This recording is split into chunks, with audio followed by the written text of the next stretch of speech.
எல்லாருக்கும் வணக்கம். நான் Hima Subramanian. Welcome to home cooking Tamil. Biryani நம்ம எல்லாருக்குமே பிடிச்ச ஒரு டிஷ். அதில் நிறைய வெரைட்டிஸ் நான் செஞ்சுருக்கேன். இன்றைக்கி ஒரு சூப்பர் ஸ்பெஷலான தொன்னை பிரியாணியோட ஒரு அருமையான கத்திரிக்காய் கிரேவி, இந்த காம்போவில் தான் நம்ம ரெசிபிஸ் பார்க்க போகிறோம். ஸோ வாங்க இதை எப்படி செய்யறதுன்னு பார்க்கலாம்.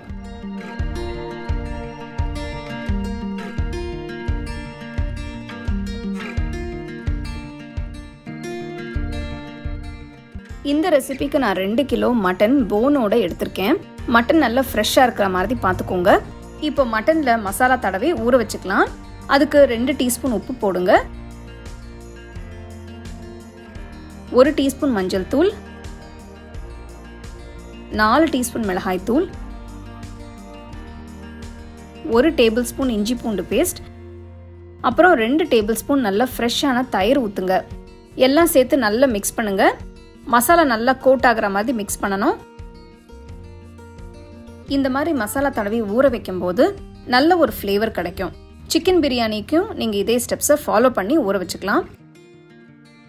மசாலா நல்லா தடவியாச்சு. நெக்ஸ்ட் இதை 1 மணி நேரம் ஊற விடுங்க. மட்டன் ஊறிட்டு இருக்கிற டைமில் நம்ம மற்ற மசாலாஸை ரெடி பண்ணிக்கலாம். ஃபர்ஸ்ட் நான் வெங்காயம் மசாலா பேஸ்ட் அரைக்க போகிறேன். அதுக்கு கடாயில் 2 டீஸ்பூன் நல்லெண்ணெய் ஊற்றுங்க. நீங்கள் சன்ஃப்ளவர் ஆயில் இல்லைனா வேறு ஏதாவது வெஜிடபிள் ஆயில் கூட யூஸ் பண்ணிக்கலாம். இப்போது இதில் 2-3 துண்டு பட்டை, கொஞ்சம் ஏலக்காய், கொஞ்சம் கிராம்பு, அப்புறம் 1 டீஸ்பூன் மிளகு சேர்த்து வதக்குங்க. பட்டை நான் மெலிசான வெரைட்டி எடுத்திருக்கேன். உங்ககிட்ட திக்கான பட்டை வெரைட்டி இருந்தால் நீங்கள் 2 துண்டு மட்டும் சேர்த்துக்கோங்க. அடுத்து 5 வெங்காயம் மெலிசா நறுக்கினது சேர்த்து வதக்குங்க.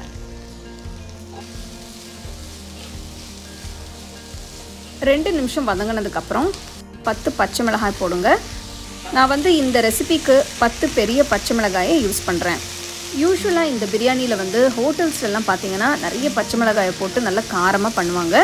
நீங்கள் எடுத்துருக்கிற மட்டன் அப்புறம் அரிசியோட அளவுக்கு ஏற்ற மாதிரி மிளகாயை அட்ஜஸ்ட் பண்ணிக்கோங்க.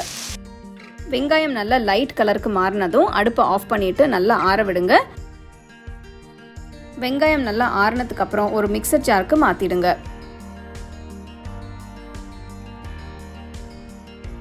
நெக்ஸ்ட் இதில் கொஞ்சம் தண்ணி ஊற்றி நல்ல பேஸ்ட்டாக அரைங்க.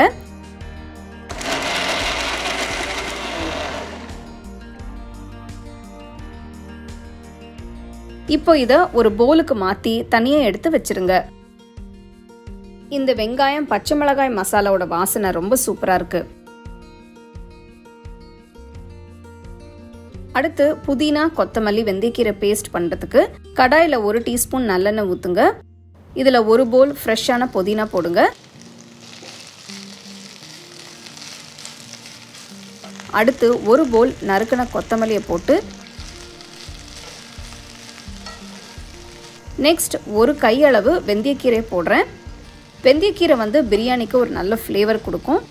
வெந்தயக்கீரையை ரொம்ப அதிகமாக சேர்க்கக்கூடாது, கொஞ்சமாக சேர்த்துக்கோங்க. எல்லாம் சேர்த்து ஒரு 2-3 நிமிஷத்துக்கு நல்லா வதங்கி வர வரைக்கும் வதக்கிக்கோங்க. அடுப்பை ஆஃப் பண்ணிவிட்டு நல்லா ஆற விடுங்க. புதினா, கொத்தமல்லி, வெந்தயக்கீரை எல்லாம் நல்லா ஆறிடுச்சு. இப்போ இதை ஒரு மிக்சர் ஜாருக்கு மாற்றிடுங்க. மாற்றிட்டு கொஞ்சமாக தண்ணி ஊற்றி நல்லா பேஸ்ட்டாக அரைங்க.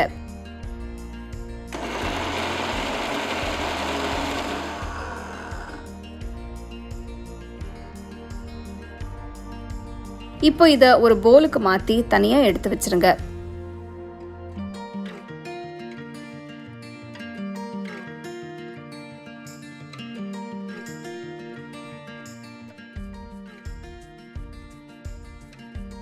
நெக்ஸ்ட் மட்டனை வேக வச்சுக்கலாம்.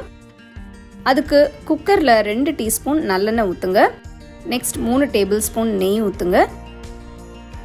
ஜென்ரலாக நான் பிரியாணிக்கு நிறைய நெய் ஊற்றுவேன். ஸோ ஒரு நல்ல ரிச் ஃப்ளேவர் கிடைக்கும். அதுக்காக தான். உங்களுக்கு இந்த அளவுக்கு நெய் வேண்டாமனா நீங்கள் கொஞ்சமாக நெய்யை கட் பண்ணிவிட்டு எண்ணெயை ஆட் பண்ணிக்கலாம். எண்ணெய் சூடானதும் இதில் 1 துண்டு பட்டை, கொஞ்சம் கிராம்பு, கொஞ்சம் ஏலக்காய், 3 அன்னாசி பூ,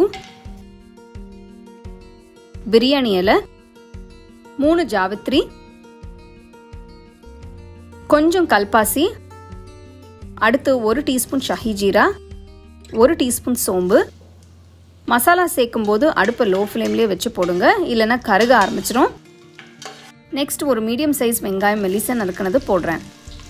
நல்ல கோல்டன் ப்ரௌன் கலருக்கு வதக்குங்க.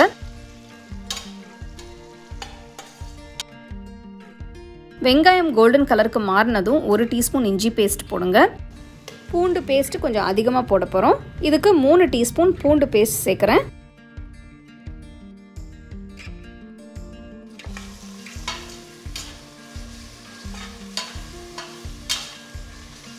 நெக்ஸ்ட் ஒரு மீடியம் சைஸ் தக்காளி நறுக்குனது போடுங்க. இந்த ரெசிபிக்கு தக்காளி ஆப்ஷனல் தான்.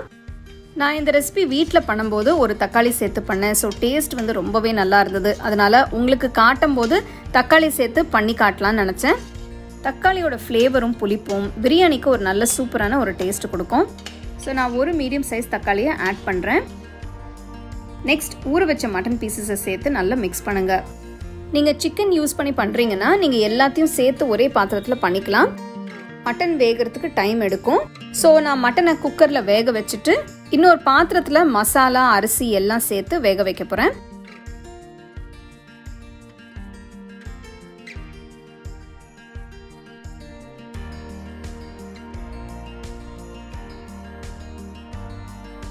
பார்த்தீங்கன்னா மட்டன்ல இருந்து தண்ணி எல்லாம் வர ஆரம்பிச்சிருச்சு.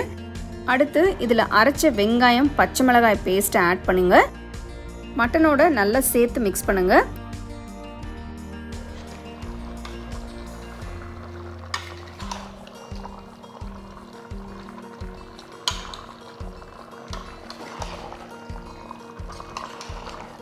அடுத்து அரைச்ச புதினா கொத்தமல்லி வெந்தயக்கீரை பேஸ்ட் சேர்க்குறேன். நல்லா மிக்ஸ் பண்ணுங்க.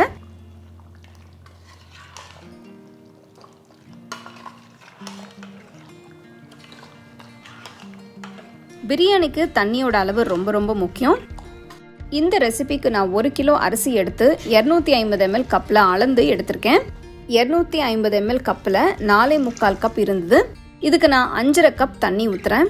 நீங்கள் அரைச்ச மசாலா எதையும் வேஸ்ட் பண்ணாமல் மிக்சர் ஜாரில் தண்ணி ஊற்றி அந்த தண்ணியை கூட நீங்கள் குக்கரில் சேர்த்துக்கலாம். நான் டோட்டலாக 5.5 கப் தண்ணி ஊற்றிருக்கேன் 1 கிலோ அரிசிக்கு. இந்த ஸ்டேஜில் டேஸ்ட் பார்த்துட்டு உப்பை ஆட் பண்ணிக்கோங்க. நான் 2 டீஸ்பூன் உப்பு சேர்க்கிறேன். உங்கள் டேஸ்ட்க்கு ஏற்ற மாதிரி உப்பை அட்ஜஸ்ட் பண்ணிக்கோங்க.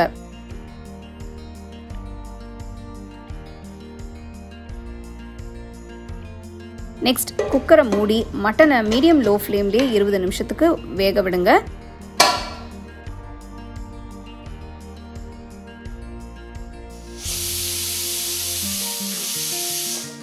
இந்த பிரியாணியோட ஸ்பெஷாலிட்டி இந்த அரிசியில தாங்க இருக்கு. இந்த பிரியாணி வந்து ஜீரக சம்பா அரிசியில பண்ணுவாங்க. நீங்களும் இந்த ரெசிபி பண்ணும்போது கண்டிப்பா ஜீரக சம்பா அரிசியிலேயே பண்ணுங்க. நான் 1 கிலோ அரிசி எடுத்துட்டு 250 ml கப்பில் அளந்து எடுத்திருக்கேன். இது வந்து 4.25 கப் இருந்தது. அரிசியை 2-3 வாட்டி நல்லா கழுவி தேவையான அளவு தண்ணியை ஊற்றி 20 நிமிஷம் ஊற விடுங்க. இப்போ குக்கரை திறந்து பார்க்கலாம். பாருங்க, நல்ல சூப்பராக ஒரு கிரீன் கலரில் இருக்குது. மட்டனும் நல்லா வெந்திருக்கு. இப்போ நம்ம அரிசியை மட்டன் மசாலாவோட சேர்த்து வேக வச்சுக்கலாம். நான் பிரியாணியை இந்த பெரிய பாத்திரத்தில் பண்ண போகிறேன். ஏன்னா நம்ம அரிசியை சேர்த்து வேக வைக்கும்போது குவான்டிட்டி வந்து 2 மடங்காக ஆயிடும். மட்டனை மசாலாவோட சேர்த்து பெரிய பாத்திரத்துக்கு மாற்றிடுங்க.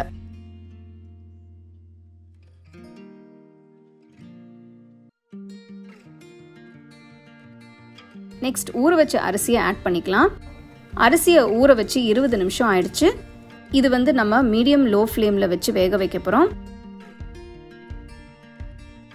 மெதுவாக மட்டனும் அரிசியும் சேர்த்து மிக்ஸ் பண்ணுங்க.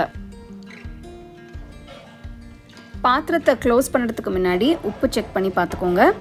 நான் கொஞ்சமாக உப்பு ஆட் பண்ணுறேன் ஃப்ளேவர்ஸ் பேலன்ஸ் பண்ணுறதுக்கு.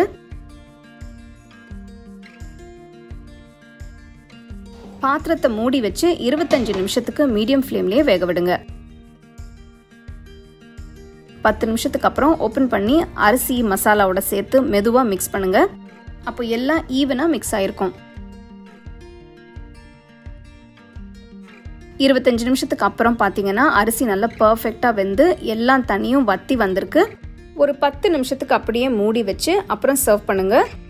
நல்ல அருமையான மட்டன் தொன்னை பிரியாணி ரெடி ஆயிடுச்சு. இது நான் சூடாக தொன்னையில் வச்சு கொஞ்சம் சிக்கன் சால்னா, ரைத்தா, முட்டையோட சர்வ் பண்ண போகிறேன்.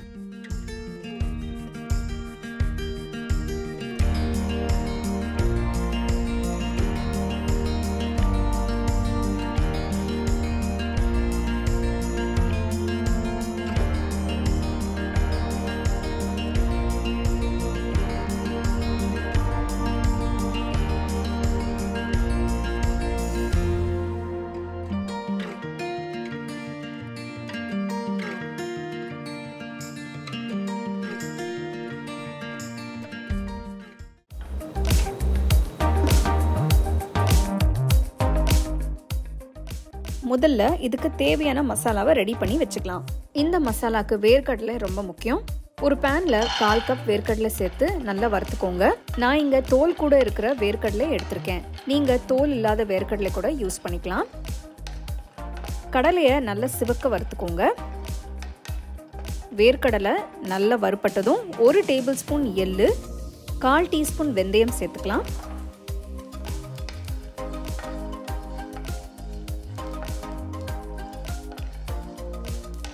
எல்லாம் நல்லா சிவக்க வறுப்பட்டதும் ஒரு பிளேட்ல மாத்தி ஆற விடுங்க. ஆறுனதும் ஒரு மிக்சர் ஜாருக்கு மாத்தி பொடியா அரைச்சுக்கலாம்.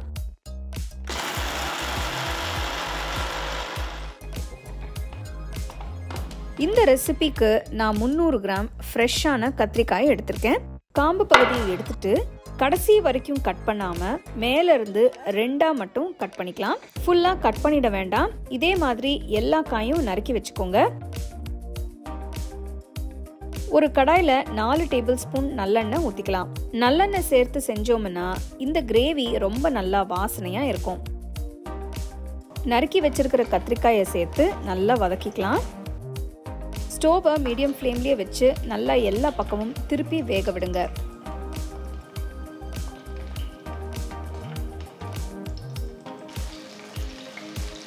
கத்திரிக்காய் வெந்ததும் நல்லா சாஃப்டா ஆயிடும்.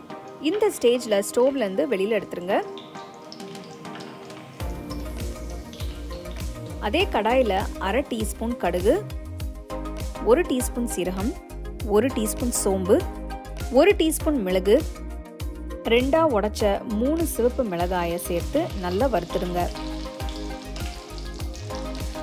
இது கூட பொடிசா நறுக்கின 1 பெரிய வெங்காயம், கீர்ன 2 பச்சை மிளகாய், கொஞ்சம் கருவேப்பிலை சேர்த்து வெங்காயம் நல்லா பொன்னிறமா ஆகிற வரைக்கும் வதக்குங்க.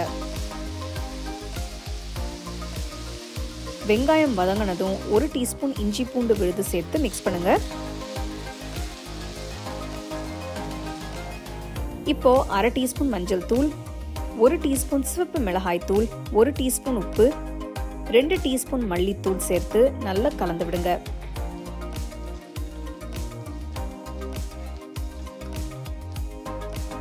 அடுத்து பொடிசா நறுக்கின 1 பெரிய தக்காளி சேர்த்து வதக்கிக்கலாம்.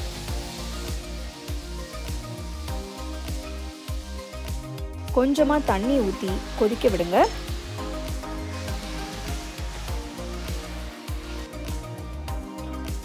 மசாலால இருக்கிற பச்சை வாசனை போனதும் வறுத்து வச்சிருக்கிற கத்திரிக்காயை சேர்த்து மிக்ஸ் பண்ணுங்க.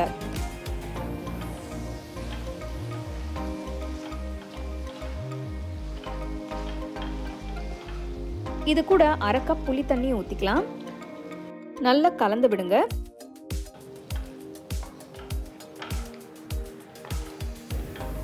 ஒரு கப் தண்ணி ஊத்தி கலந்து விட்டு ஒரு மூடி போட்டு 5 நிமிஷம் கொதிக்க விடலாம்.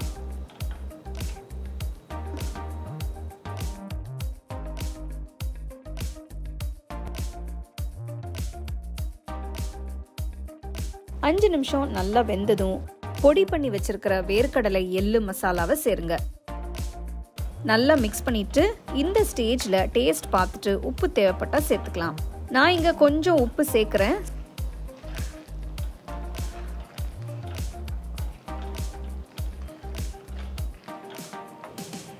ஸ்டோவை லோ ஃப்ளேம்லயே வச்சு ஒரு 10 நிமிஷம் கொதிக்க விடுங்க. 10 நிமிஷம் ஆயிடுச்சு பாருங்க, எண்ணெய் பிரிஞ்சு நல்லா வந்திருக்கு.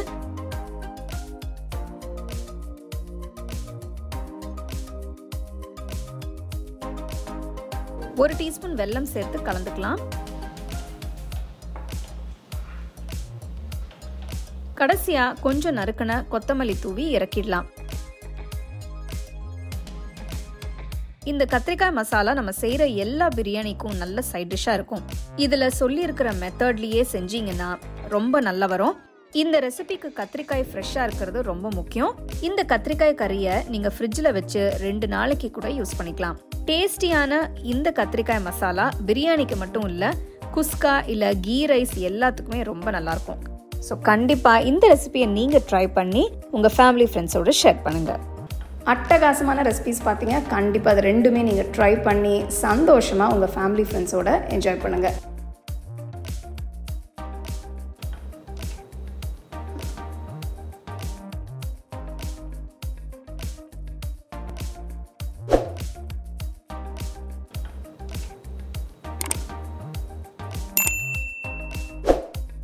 The second edition of the home cooking book is now available on Amazon as well as on shop.homecookingshow.in.